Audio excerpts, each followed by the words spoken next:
Thank you so much. All right, thank you. Hello, guys. Good evening. And first of all, I would like to laud the effort of the Kiawi Tech team, especially your CEO, Dr. Dennis Kiawi.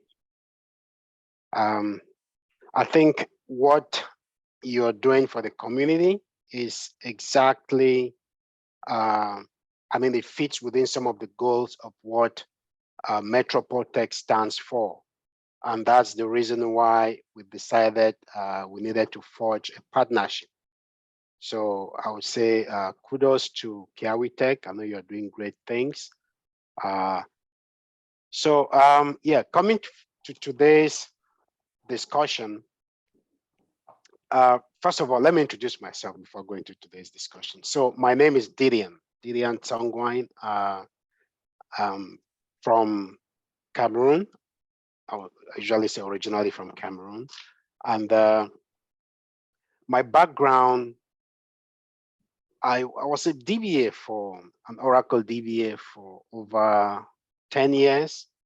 And then 7 years ago, I moved into data security, specifically working with IBM Guardium as a tool.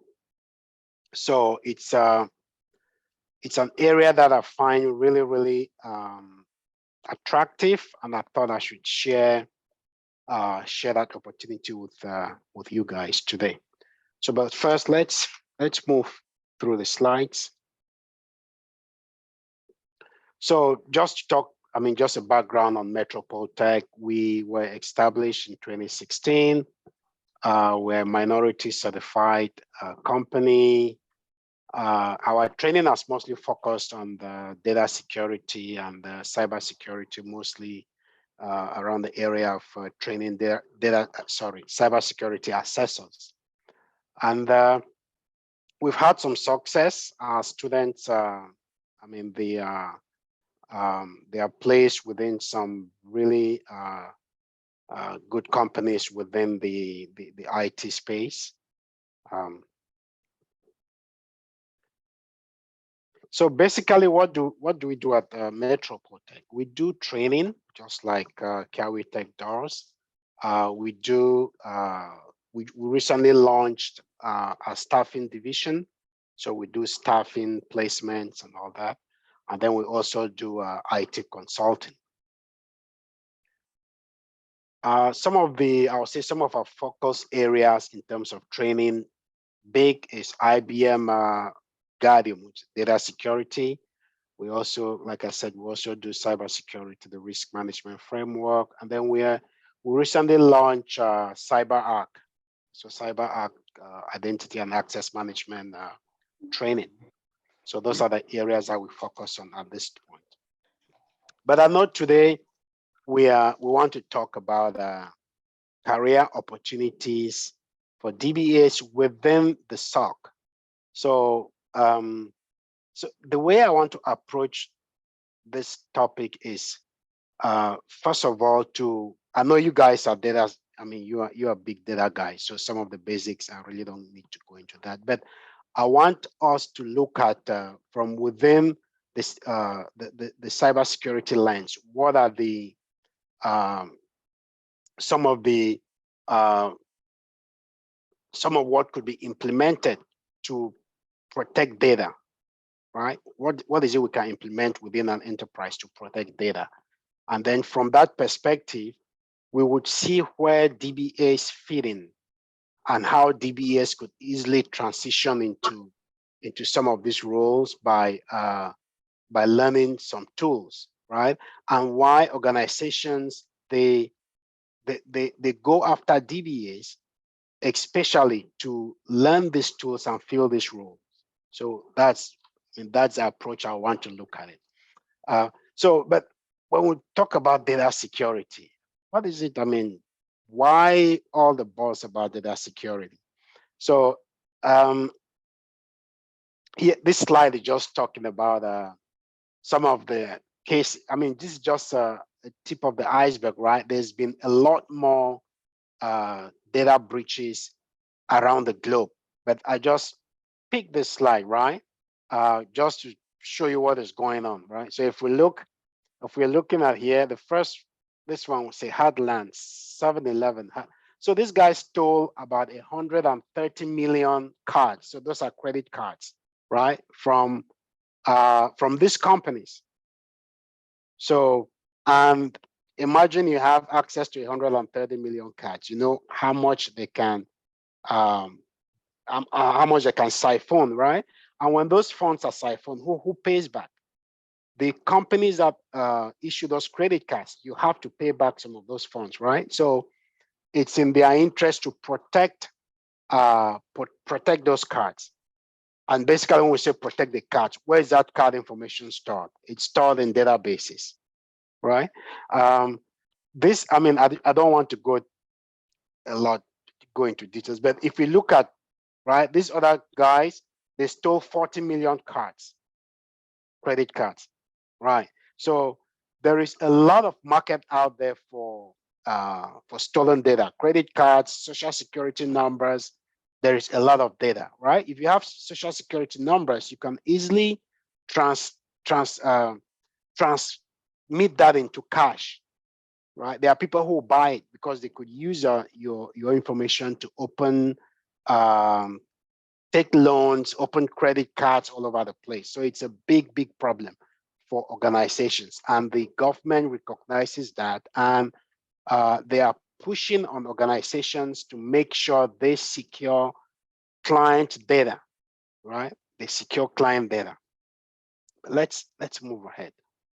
So, and then when we start looking at how do we secure data, look at, I mean, some of the top challenges that organizations face. So where is the sensitive data located in the database? I mean, it's very common with most organizations. If you approach an application owner, you say, hey man, can you give me the tables or schemas where you have sensitive data stored? Sensitive data means probably information that will have social security numbers, credit cards, or people's names, date of birth, home addresses. They might not have that information readily available to provide to you, and that is a problem. So we as data custodians, we don't even know where the sensitive data reside. So if we don't know where it resides, how do we protect that data? The other question is, how can I enforce access controls and change policies at the database object level? So you will see as we go further is we talk about access controls, or we talk about data security controls. What are the controls that we need to protect our data? And that's, once we go to that area, that's when we start looking at where would the skills of a DBA be very, very crucial for companies, right? So let's go to the next thing. So yeah, let's talk about data security controls. So within the area of cybersecurity, you always talk about controls. Controls basically means what is it that you implement to prevent certain actions, undesired actions from taking place. So what is it that we need to do? And for data, you start talking about physical database security, which basically talking about what? I mean, where you store your servers, where the database resides, you need to secure them. You're talking about web application and firewalls, right? Web application and database firewalls. Those have to be put in place. And then when we start talking about hardening your database, we'll talk about that briefly, but hardening your database, this falls within the shoulders of DBAs, right? Encrypting your data. DBAs, they usually encrypt data, but right now there are tools out there that you can use to encrypt data, right, without you being a DBA. But most of those organizations, they would prefer somebody with a DBA background learn those tools to encrypt the data. And then database access control. How do you prevent, or how do you prevent access to your database? How do you prevent access to database objects, right? So there's some granularity there that you can implement. And then auditing. I'm sure in your classes you must have learned about auditing, which is basically you monitor activity within the database, right? So that's again a DBA functionality that is really, really crucial for security. But let me go specifically to the controls that are very, very DBA centric. So when we talk about hardening your database, what does that mean? So some of the measures that you use to harden your database. So for example, if we look at SQL Server, right, there are various versions of SQL Server out there. So as a DBA, you would want to make sure you don't have an unsupported version in your environment. So what does that mean? If you have an unsupported version, then you might not have the patches, right? The security patches that you need to implement. So that is a function of a DBA, right? And then again, running the most updated version of the database software. So you want to be on the latest and greatest version of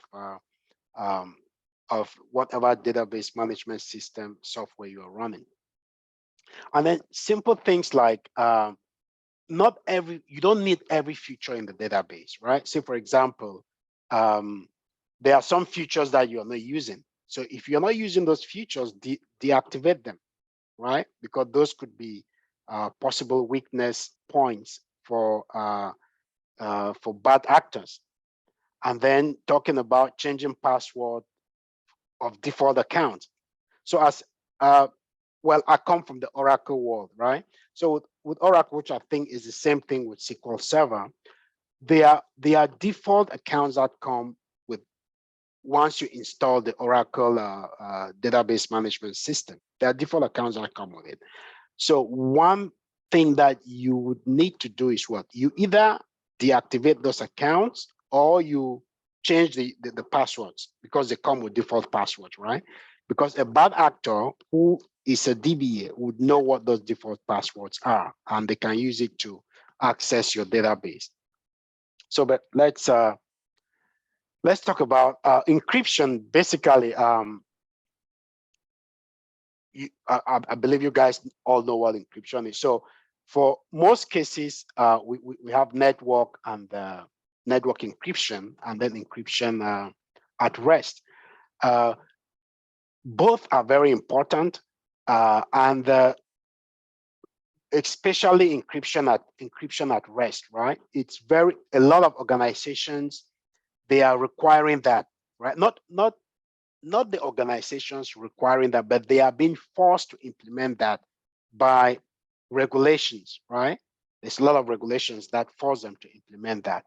And there are tools that you can use. I know with most database management systems come with native tools that you can use to do your encryption, but there are other tools out there that you can use to do to encrypt your database, right?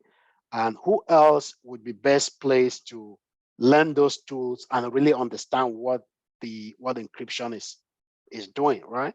Because just imagine if you don't encrypt your data files. If I look at the situation with Oracle, if your data files are not encrypted, and I'm a malicious system admin, I could copy your data files, right, and restore them on the system that I own at home if they're not encrypted. So this is becoming very, very key. And again, this is a functionality of most organizations will prefer those who come from a database management background, who know exactly what encryption is and how it affects your ability to access the database or to misuse database files, right? So, and then database access management. So we're talking about controls that you could use. Sorting your passwords, with Oracle, you talk about profiles. So you could set up profiles strong profiles that would control maybe your password length, password age. So you put a lot of controls around access, right? But then we're talking about monitor. So basically monitoring. You want to monitor who is accessing your database, who accesses the database, what they are accessing. You have tools that can be used for that, right? So that brings me to where I bring in Guardium, right? So I'll talk about two tools. I'll be very I'll concentrate on what they call IBM Guardium, right? But there are other tools out there that you could use to implement most of these database controls. There are a lot of tools, but I'll say the market share is held by IBM, a tool called Guardium, and with Imperva. They perform the same roles, right? So, but let's we've talked a little bit about we've talked a little bit about database security controls, right? So this is just a depiction of, basically what we've been talking about. But if you look here, security, cyber security, it's all about what? It's all about protecting data. That's the bottom line. So if you look at this onion ring, this is the best way, this is a good way to depict what cyber security is. So if you look at all the policies and procedures that are put around in an environment, you talk about physical security, you're talking about strengthening your network, firewalls, even having host security, which is basically installing software on maybe your servers or on your laptop to prevent malware from infecting. That is all. Why are we all doing that? We're all doing that to protect your data, right? It's all about data. The data is at the center of this ring. So everything we do is about protecting the data. So again, that puts those with data knowledge and with skills on protecting this data in the pole positions to get some really, really high profile and high paying jobs, right? So let's move forward. Again, this is just depiction of what is going on when we talk about cyber security, right? So you have all this, I'll say, security walls that are put in place from network. Cisco is a network guy. So you talk about network and all of that, right? But within this, so this is a fortress. So you're kind of creating a fortress around the data. But regardless of the fortress that you create around data, you have some insiders. You have people who live in the in that fortress, right? And who are the insiders? The DBAs and the developers. So regardless of what you do, inside that fortress, the DBA has access to that data. Developers will have access to that data. Forget about all the network security that you've put in place. You need to give them access so they could do their jobs. So so data security also really involves monitoring what the DBA does, right? So which means if you have that background as a DBA, you would understand, you can easily understand and put policies and rules, knowing what the DBAs can do, right? What they can do. And it's not as if the DBAs, there's a problem with the DBAs, right?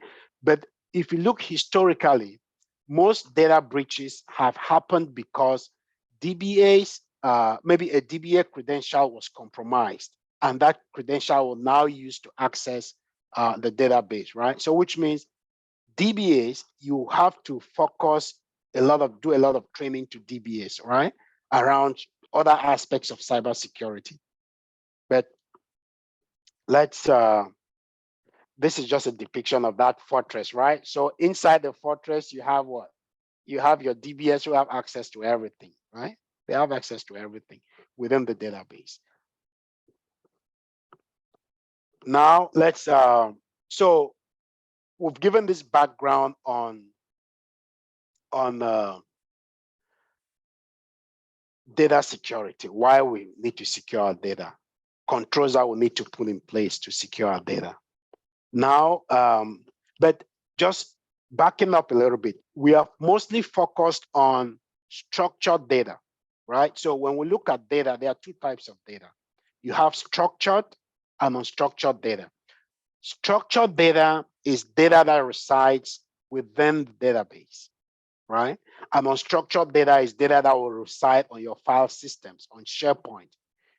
A DBA could easily export data from the say from the database and give some users who need that data, right? They will end up storing that data on some file system.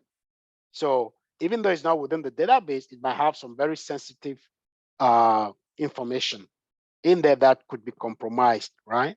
So, but our focus today is going to be on structured data. So I want to focus on structured data since we are all, you are from a DBA background. So let's focus on structured data. But again, there are tools, right? The two tools that are big in the market are IBM Guardium and Imperva, right?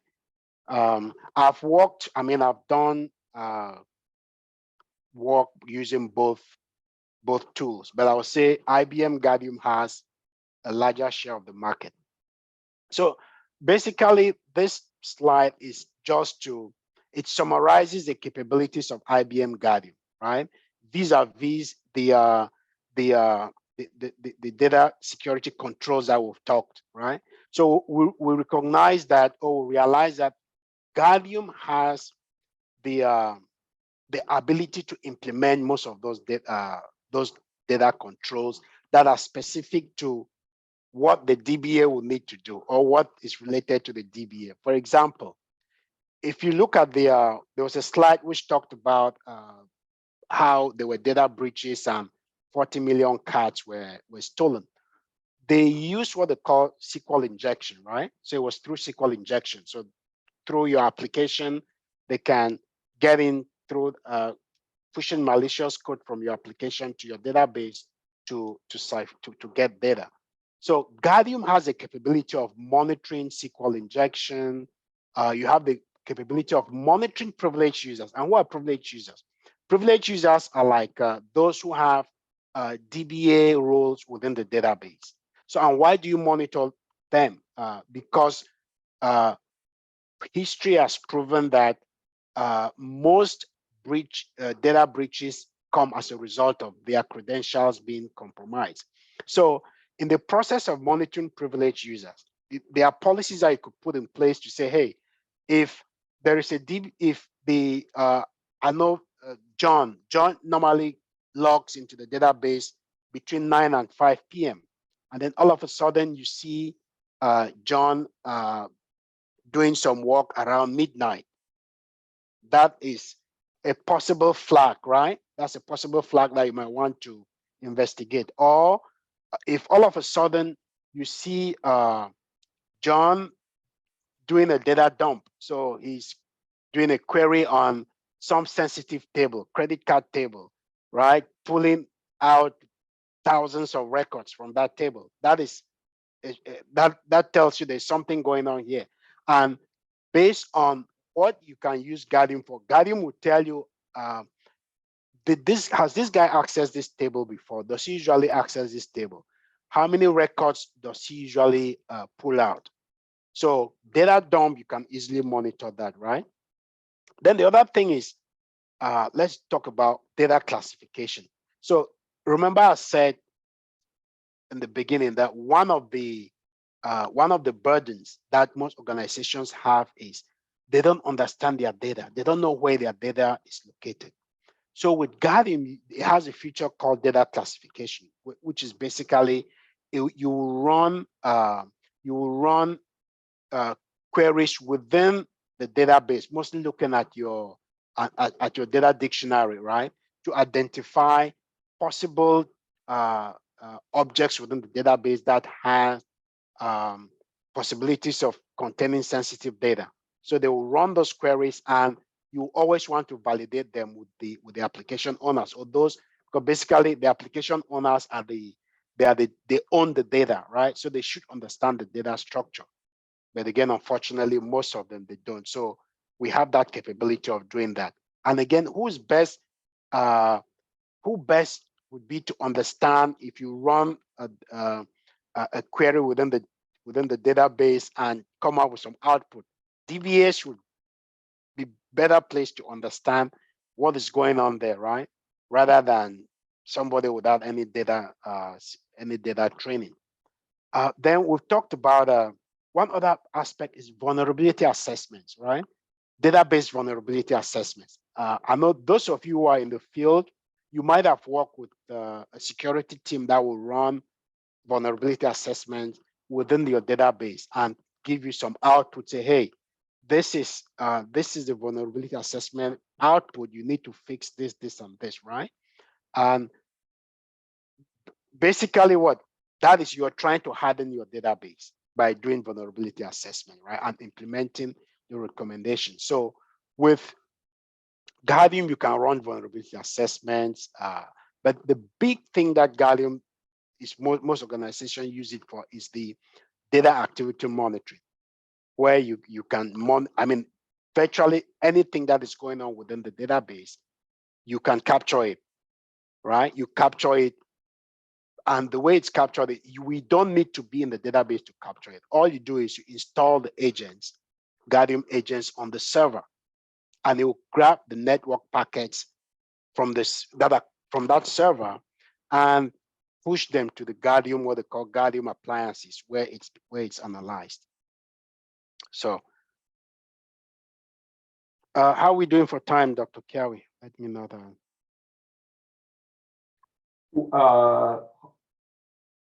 Yes, we still have about 20 minutes. Oh, okay. Yes. Okay. All right. So let's talk about key drivers, right? So this slide, rather than me saying key drivers for IBM Guardium, I want to say key drivers for implementing data security, database security, right? That's I could easily put this slide. I could easily name this slide that way. Key drivers for implementing structured data security. And since we say Guardium is a tool that we can use for that purpose, I could just switch it, say, okay, key drivers for Guardium adoption. So most cases, because of data security is becoming really big because of regulation. So there's a lot of regulation that has been put out there by Congress, right? And this regulation is coming as a result of all the hacking and data breaches that have occurred in the past. So Congress decided to enact legislation which requires organizations, especially organizations that handle financial data, handle healthcare data, they must implement some sort of data security controls, right? And because of that, there is an uptake in especially IBM Guardium and Imperva too, but I would say Guardium has about 60+% of the market, right? So some of the legislation are the Sarbanes-Oxley. So we also have what they call the consumer privacy laws. We have what they call PCI. So PCI is mostly around credit card. So mostly mostly ties in financial companies, right? And requires them to implement security around the data. So if you see most banks, from the smallest now to the largest, you see them hiring data security engineers, right, to implement or to help them be in compliance with some of these regulations. And then just cost savings too, right? Because if you with this regulation that has been put in place by Congress, if you have a data breach, right, not only is your brand damaged, you have to pay the let's say your client, whomever information has been compromised, but then Congress will fine you millions for having compromise in your environment, because that tells them, hey, you are not implementing any of these controls that they're asking. So it will cost you a lot of money, right? Well, cost savings, the cost savings are huge for you to implement this, right? Because you don't want your brand damaged. That is, I mean, if your brand is damaged, that's a lot of money that you're losing. And you don't want Congress to slam you, right?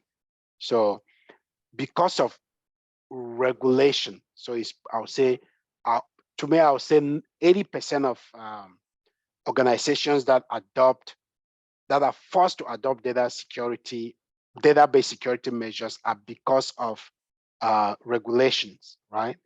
Because of regulations, not because they really like doing it. So here I'm just based on what I've seen in the market.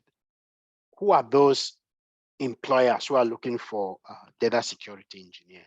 You have banks.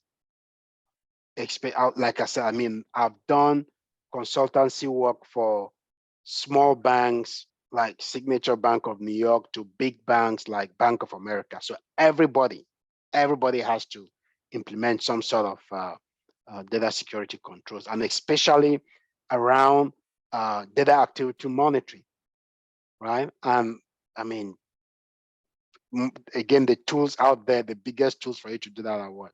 Imperva and IBM Guardian. Insurance companies too. Insurance companies, they are forced to implement data security controls. And then healthcare. So within healthcare, you have pharmacy chains.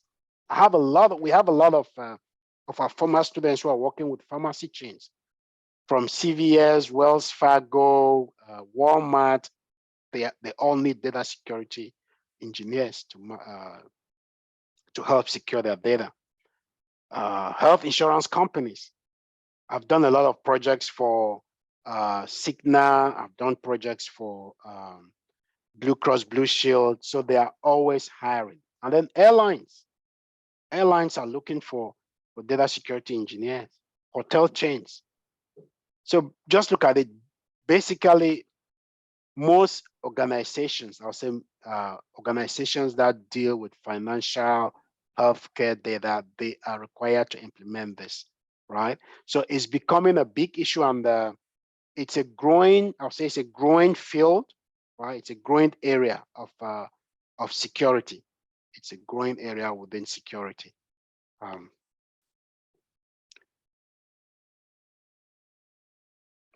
Okay, sorry about that. 1 second.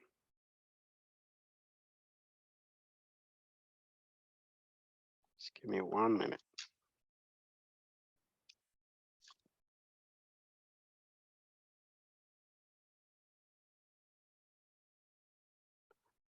Okay, so this slide is basically I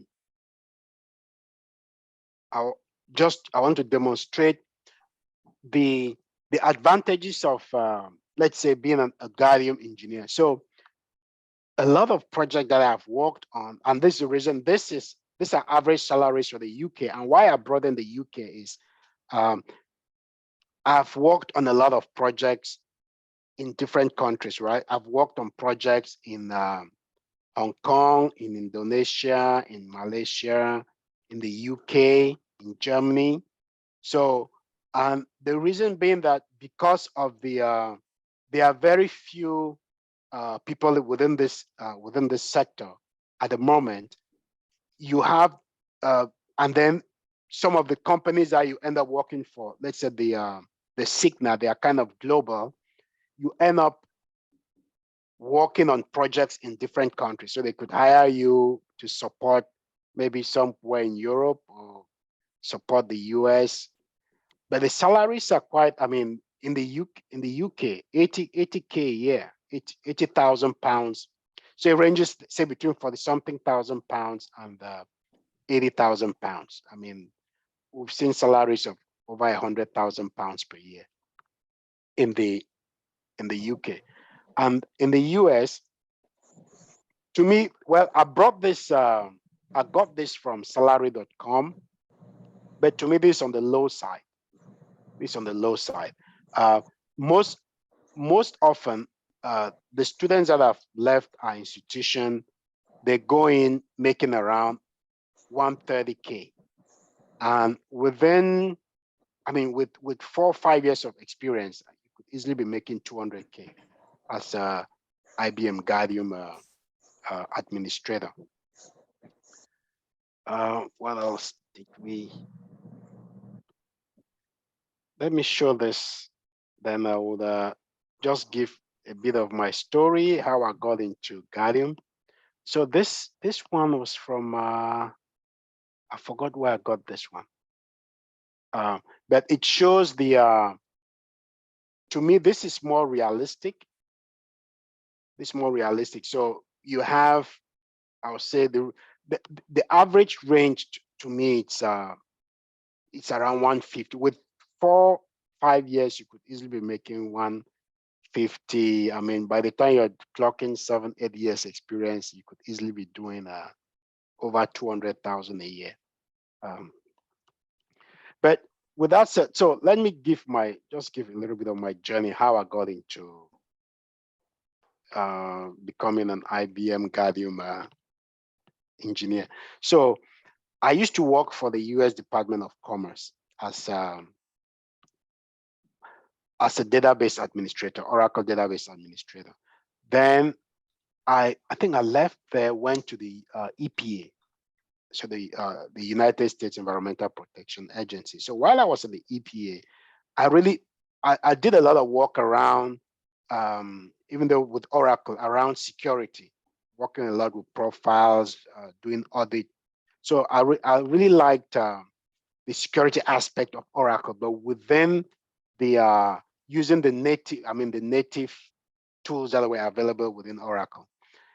Then Blue Cross Blue Shield of Maryland, they called me and say, hey, well, they lied to me though. They lied to me because they had a data breach at some point and they had been fined heavy. So they purchased the IBM Guardium license and they looked for a Guardium engineer. They could not find any. That was 2016. So they started looking for DBAs with some security background, right? So they called me up and I said, okay, I'm interested. But they told me it was an Oracle job, which is a lie. There's an Oracle job, but mostly focused around security. So they brought me in and then brought another guy. All of us were Oracle DBAs. So when we got to what they call the SOC, right? So the Cybersecurity Operations Center, which is where most of you will be working. So you're working within the Cybersecurity Operations Center, where you work hand in hand with other security engineers like your network guys, firewall guys, and whatever. So they brought us in and first day they say, oh, these are the IBM Guardium guys. So I'm like, the hell is IBM Guardium? So, but the pay was just too good for me to bother about what IBM Guardium was. I was ready to learn a new tool. So anyway, but fast forward like 6 months later, because we were trained, they brought in some guys from IBM to train us. 6 months later, we became certified. And I realized, man, this was way less tedious than being an Oracle DBA, and it paid way higher than Oracle DBA work. So I stayed into Guardium ever since. So anyway, any questions? I know I tried to squeeze too much into. Thank you so much, Didier. We really appreciate that. And of course, we do have questions. I have. Let me start with my question that I have for you, and then I'll give room for other people to also ask their question. My first question would really be on the cost, right? Looking at the fact that majority of the people that are here are coming from a third world country where data security is really not well implemented or not even well thought of. When you present tools like this, we begin to think about the cost. What does it take to license this or to run such a tool in an organization? Yeah, I know Guardium is quite expensive. That's a big issue with Guardium. It's even organizations within the US, they are trying to move from Guardium to Imperva. Say, hey man, it's too expensive. But I know it could, depending on what you're trying to implement, right? Depending on the infrastructure, the size of the infrastructure, it could run you up to for your license $1 million. Wow. For the license, yeah. So it's a very expensive product, but it's a solid product. So most organizations they'll go for it. But smaller organizations, they can go for, I mean, if you don't have that massive amount of data to protect, you could get a license that is based on the number of, they call them appliances, but they're servers, the number of Guardium servers that you build in your environment. So right.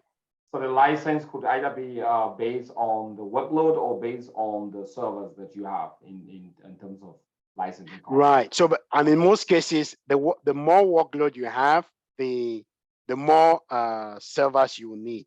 So that will now push your cost even higher. Okay. So I kind of got a little bit intrigued when you did mention the fortress and the internal employees where despite all the measures that you put in place, most of the hacking do come from employee clicking on malicious attack or sharing privileged passwords, and then the hackers use it to. It brings me to ask the question, does it mean that all the external tools like antivirus tools that we use are kind of really useless? Because no matter how you protect from the outside, there's always that possibility where a user could still give out that information, and then you are prompted to get involved with tools like that. Does it really mean in that direction? Unfortunately, yes. Not that they are useless, right? They provide massive level of protection. You could actually see who is trying to come into your environment. You could block them from coming. But again, like you said, DBAs, there are times when these guys, they can still go through this, they can go through your all the levels of security you have, right? If they succeed going through, now the only layer you have is the data layer. So what is it you can do to protect that data layer? And most cases, you realize with most organizations, they're always training, right? There's always training around basic security measures, how to identify malicious email, so there's always training around that. And that is really important because, again, like I said, a lot of once users, they are deceived into providing their credentials. I mean, the hacker can just they can just walk in there and stay undetected for a long time and do what they need to do. Very important too. I mean, I've been in a company where they were actually a victim of this hacking, and I know how much it took them to bring the system back online. So even when you talk about license costing up to $1 million, if I think of how much the company had to pay in order to bring their system back online, this is really nothing. So I'm coupled with the fines that the government may impose on them for leaking data. Thank you so much. That's all for me. Anybody? Any question? Please feel free to raise your hand or just throw your question also in the chat or just speak out. Yes, Jackie. Yes, go ahead. Yes, sir. Yes, Doc. Thank you. My question to him is, he on his presentation, I was kind of like taken away with his presentation, and I want to know how long is this course, and for a beginner, somebody who is trying to let's say someone who doesn't have any background in IT, is this the right place to be, or what can you tell me about that? Yeah, typically the course is a minimum of 6 months, and we do encourage those with some background in IT, right?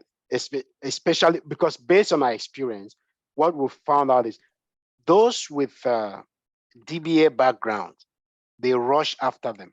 Companies will fight after them. If you have DBA background and then you add, say, data security, you do IBM Guardian, they run after you. But outside that, we've had some success with those who are new in IT, but because the way our curriculum is set up is you would do some basic Linux, right? Even though Linux is not, it's not going to be a big part of your work, but there are times when you need to run commands on your command prompt of the Guardian appliance, right? So you need some basic Linux. And then you're going to be doing a lot of analysis using Excel. So some mid-level Excel knowledge is good to know. You're going to be doing a lot of data manipulation. And then basically, if you need to, some basic SQL, not that you'll be writing SQL statements. Most of the reports that you run of Guardian, it's basically GUI based, right? But what we've found out is those who have knowledge of SQL language, right? It's easy for you to understand once whatever you're doing, clicking to create a report is what that report is doing in the background is it's running some SQL statement. So if you understand that concept of SQL, you could easily create those reports. But again, without any background in IT, it's going to be a tough challenge, but we've had it done. Thank you. And I kind of really like the fact that here in this community, I've always been preaching for so long as you know me, Jackie, that don't get contented with what you have right now because there's more at the top. And already getting a job as a database administrator and understanding what is it out there that it really exists where you can grow, because after some time you get bored, you get tired doing the same thing over and over, and you want to grow. Some of you might not get to that position where you really don't know what else do I need to do right now where I am no longer interested in what I'm doing. These are kind of opportunities that we put in place for you to see what other opportunities exist out there that can align well with what you already have, not necessarily derailing so much away. Like I always discourage people, don't just learn everything because they say this is good, right? You need to have a focus and try as much as possible to align with your career. And thank you so much for that question. Yes, Elvis? Yes, Lord. Zadidan, please, I'd like to know, based on your presentation, from all indication, it means that the IBM Guardian is very secure. So what secures or how secure is the IBM Guardian system? Well, it's not, let me put it this way. It's not that IBM Guardian system is secured, right? It's just a tool. It's a tool that is used to secure, secure the database, right? But again, within the system, it has, I mean, there are so many security features within the system. So, because one of the things that happens with Guardian is every activity within the database is captured, right? And you can tune it out so that you don't capture actual values, right? Say, for example, you write a query. Let's say some application is writing a query against a table that would change an employee's salary, has an employee. So you could set up a policy which makes sure you don't capture those values, because capturing those values, you're kind of introducing sensitive data within Guardian. But basically, all you need to know is who is changing what table. Do they have the privileges to change that table, or do they have the authority to change that table? But nevertheless, they are application owners, because again, Guardian is meant to, if you look, because I said it's mostly driven by regulatory requirements, right? So you have some applications, let's say for banks or healthcare, some applications that are audited every year. You have an audit, and within that audit, they might request that they want to see who changes certain tables, and they insist they want to see those values. So in that case, when we capture the query that you're writing, right? We want to see the name, we want to see the amount of the dollar amount that was changed, whatever the exact value was, rather than just the statement. The statement will tell us what table whether you did an update on the table, you did a delete or whatever. But it wouldn't tell you if you did an update, what value did you change, right? But at times the audit requirements requires that you give exact values. So you have to capture those values. Well, I think, there's a lot of capability to that in terms of security. Again, security-wise, you give people access, right? So not everybody has access to the tool. So even within the tool, you can determine who has admin rights, can develop specific roles and assign it to different users. Say, for example, I'm an application owner and I just need access to reports, right? You can give them a role that will let them go into the tool and just get the reports that they need to see. But it won't give them access to functionality like actually changing those reports or writing policies or whatever. All right. Thank you so much. In view of time, we'll give one last question that keeps coming up, Didier. How much does this program cost? Well, in the past, we've mostly had candidates from the US and the UK, and it costs $3,500 US. But I know with the partnerships that we are forging now, I know our partners have a lot of students outside the US. So we'll take that, let's say in Africa, we'll take that into consideration and probably maintain the same kind of pricing for Africa that they do for other courses. But if you're within the US, Canada, Europe, it's $3,500. All right. Thank you so much. Definitely, guys, if you are interested, we will be putting up an announcement. You can contact our student services, and then we will link you up with the right people at Metropole Tech who will advise you and counsel you on the right thing to do.